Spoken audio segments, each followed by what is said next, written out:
क्या हो अगर दुनिया की सबसे अहम ऑयल आर्टरी अचानक रातों रात बंद हो जाए।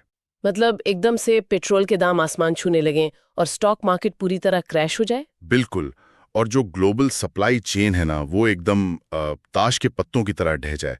सुनने में सब किसी हॉलीवुड साइंस फिक्शन फिल्म का सीन लगता है। हाँ, पर आज हम इस डीप डाइव में किसी फिल्म की कहानी पर चर्चा नहीं कर रहे हैं। सही कहा। हम बात कर रहे हैं 2026 के स्ट्रेट ऑफ हॉर्मुज संकट की। और हमारे पास कुछ बहुत ही सॉलिड ओरिजिनल डॉक्यूमेंट्स हैं। बिल्कुल। हमारे पास 1980 के दशक के नेवल कॉन्फ्लिक्ट के ऐतिहासिक दस्तावेज हैं। हार्वर्ड एंड रे की बहुत ही डिटेल्ड इंश्योरेंस रिपोर्ट है। हाँ, और यूनिक्रेडिट का वो मार्केट स्पॉटलाइट भी है जिसमें बहुत चौंकाने वाले आंकड़े हैं। एकदम सही। और IJFMR की एक गहरी अकादमिक रिसर्च भी शामिल है।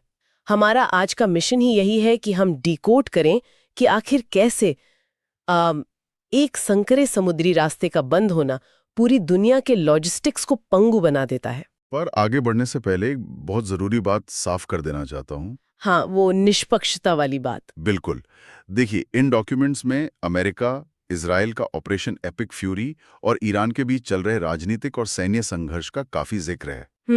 तो हमारा मकसद किसी भी देश, पक्ष या राजनीतिक विचारधारा का सपोर्ट या विरोध करना बिल्कुल नहीं है। हम सिर्फ उपलब्ध ओरिजिनल दस्तावेजों में दी गई जानकारी का निष्पक्ष विश्लेषण कर रहे हैं। एकदम सही। तो इतिहास के पन्नों से शुरू करते हैं, क्योंकि वर्तमान को समझने के लिए 1980 के दशक के टैंकर युद्ध को समझना बहुत जरूरी है। हाँ, जब ईरान और इराक के बीच युद्ध चल रहा था। बिल्कुल। उस वक्त इराक के पास शुरुआत में लंबी दूरी के फाइटर बॉम्बर नहीं थे। उन्होंने एक्सोसेट मिसाइलों का इस्तेमाल किया। मतलब हमले तो उस वक्त भी हो रहे थे। हाँ, हमले हो रहे थे, पर समुद्री रास्ता कभी पूरी तरह बंद नहीं हुआ। व्यापार चलता रहा। और यही बात 2026 के संकट को अलग बनाती है ना? बिल्कुल। अब ईरान की इस्लामिक रेवोल्यूशनरी गार्ड कॉर्प्स ने 21 मील चौड़े इस जल डमरू मध्य को पूरी तरह से ब्लॉक कर दिया है। इसे अकादमिक भाषा में सैचुरेटेड एसिमेट्रिक सीज कहा जा रहा है। ठीक है, चलिए इसको थोड़ा विस्तार से समझते हैं। मतलब ये सैचुरेटेड एसिमेट्रिक सीज आम इंसान की भाषा में क्या है? यहाँ जो सबसे हैरत अंगेज बात है वो ये है कि 1980 के दशक में दुश्मन दूर से हमला कर रहा था, आप बचकर निकल सकते थे। पर आज पारंपरिक खदानों की जगह स्मार्ट सी माइंस ने ले ली हैं। ये माइंस सैटेलाइट से जुड़ी हैं और समुद्र की तलहटी में एकदम शांत पड़ी रहती हैं। मतलब ये किसी भी जहाज से टकरा कर नहीं फटती? बिल्कुल नहीं।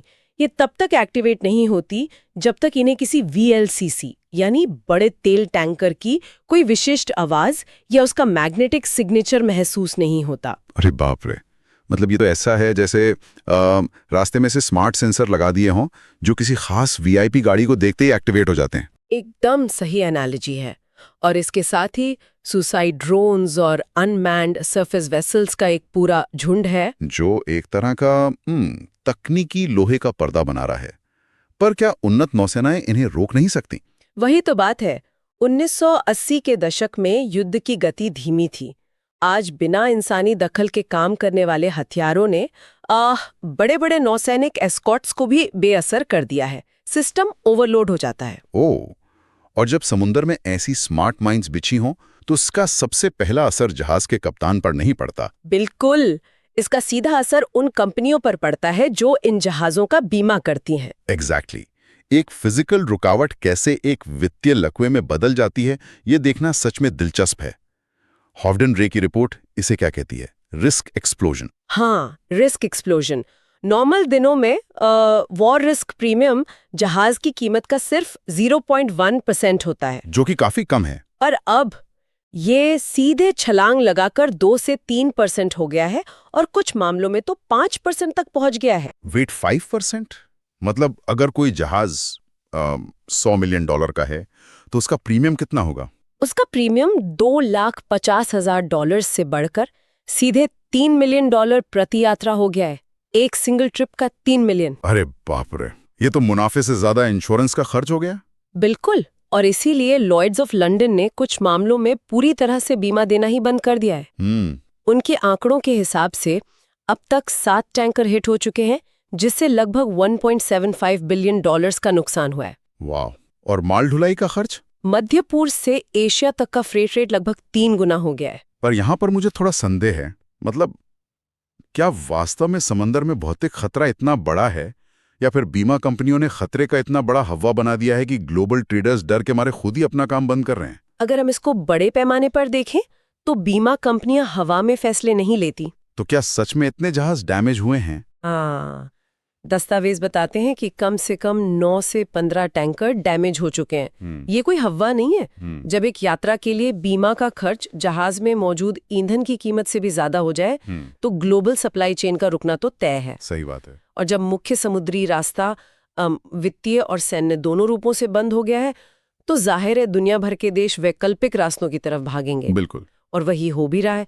हार्मूज से हर दिन 20 मिलियन बैरल क्रूड तेल और दुनिया का 20% LNG गुजरता है। तो इसे रिप्लेस करने के लिए देशों ने अपनी पाइपलाइंस और जमा किए हुए तेल का इस्तेमाल शुरू कर दिया है। पर क्या ये काफी है? यहीं पर यूनिक्रेडिट की रिपोर्ट चौंकाने वाली बात बताती है। सबको लगता है कि सऊदी अरब की ईस्ट वेस्ट पाइपलाइन है ना? हाँ, पेट्रोलाइन, जिसकी क्षमता कागजों पर 7 मिलियन बैरल प्रतिदिन की है। बिल्कुल।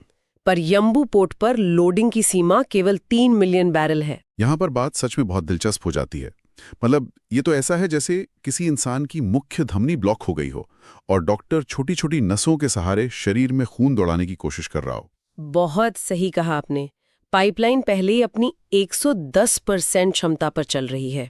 वहां बिल्कुल भी जगह नहीं बची है। ओह, और यूएई की जो हबशान फुजैरा पाइपलाइन है, वहां भी ड्रोन हमलों के कारण रुकावटें आ रही हैं और लाल सागर तो अब पूरी तरह से एक किल जोन बन चुका है। तो फिर इंटरनेशनल एनर्जी एजेंसी ने जो ऐतिहासिक रिजर्व रिलीज किया है 400 मिलियन बैरल का, उसका क्या?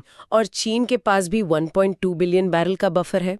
पर यूनिक्रेडिट के अनुसार इन सब के बावजूद बाजार में हर दिन लगभग 5 मिलियन बैरल की कमी बनी हुई है। 5 मिलियन बैरल हर दिन? हाँ, इससे साफ हो जाता है कि दुनिया का जो just in time logistics model था वो पूरी तरह फेल हो गया है। बिल्कुल। ये सारे रिजर्व सिर्फ एक बैंडेड का काम कर रहे हैं। और इसका एक और बहुत भयानक थर्ड ऑर्डर रिपल इफेक्ट है। हाँ, LNG की सप्लाई रुकने वाला मामला। एग्जैक्टली। जब LNG की सप्लाई रुकी तो उर्वरक या यूरिया की कीमतें $475 से उछलकर सीधे $680 प्रति मीट्रिक टन हो गई। ये बहुत गंभीर बात है क्योंकि गैस की कमी से सिर्फ ऊर्जा संकट ही नहीं आ रहा, ग्लोबल साउथ में इसके कारण एक भयानक खाद्य संकट भी दस्तक दे रहा है। सही कहा। तो जब पाइपलाइन और रिजर्व काम नहीं कर रहे तो अंततः नौसेनाओं को ही इस समुद्री रास्ते को फिर से खोलने के लिए उतरना पड़ेगा। पर यह इतना आसान नहीं है। दस्तावेजों के अनुसार अमेरिका और इजराइल इस्लामाबाद में शांति वार्ता की कोशिश कर रहे थे जो विफल हो गई है। हाँ, वो तो मैंने पढ़ा। और फिर अमेरिका ने हॉर्मुज को स्टेट ऑफ ट्रम्प का नाम देते हुए एक ब्लॉकेड की घोषणा कर दी। बिल्कुल। पर दिलचस्प बात यह है कि ब्रिटेन और फ्रांस ने इस ब्लॉकेड में शामिल होने से साफ मना कर दिया। अच्छा, उन्होंने मना क्यों कर दिया? क्योंकि वो सिर्फ एक रक्षात्मक मिशन चलाना चाहते हैं, वो किसी आक्रामक ब्लॉकेड का हिस्सा नहीं बनना चाहते। और भारत और पाकिस्तान? वो चुपचाप अपने जहाजों को खुद ही एस्कॉर्ट कर रहे हैं। पर सबसे बड़ी समस्या तो कुछ और ही है ना, द न्यूयॉर्क टाइम्स की वो रिपोर्ट। हाँ, वो सबसे हैरान करने वाली बात है। रिपोर्ट के अनुसार ईरान खुद भूल गया है कि उसने अपनी खदानें कहाँ बिछाई थी। वेट, क्या सच में? हाँ, और अब उनके पास उन माइंस को सुरक्षित रूप से हटाने की तकनीक भी नहीं है। ये तो मतलब अपने ही बिछाए जाल में फंसने वाली बात हो गई। पर अगर अमेरिका या अन्य देशों के पास इतनी उन्नत नौसेना है तो वे बस जाकर उन खदानों को साफ क्यों नहीं कर देते? इससे एक बहुत महत्वपूर्ण सवाल खड़ा होता है। केवल जंगी जहाजों की मौजूदगी काफी नहीं है। मतलब? माइन स्वीपिंग एक बहुत धीमा और खतरनाक काम है। जब तक स्मार्ट माइंस को 100% साफ नहीं किया जाता तब तक कोई भी इंश्योरेंस कंपनी रिस्क नहीं लेगी। और बिना किसी कूटनीतिक सहमति या सीजफायर के अगर कोई देश माइन स्वीपिंग शुरू करता है तो वो सामने वाले को एक आक्रमण की तैयारी लग सकता है।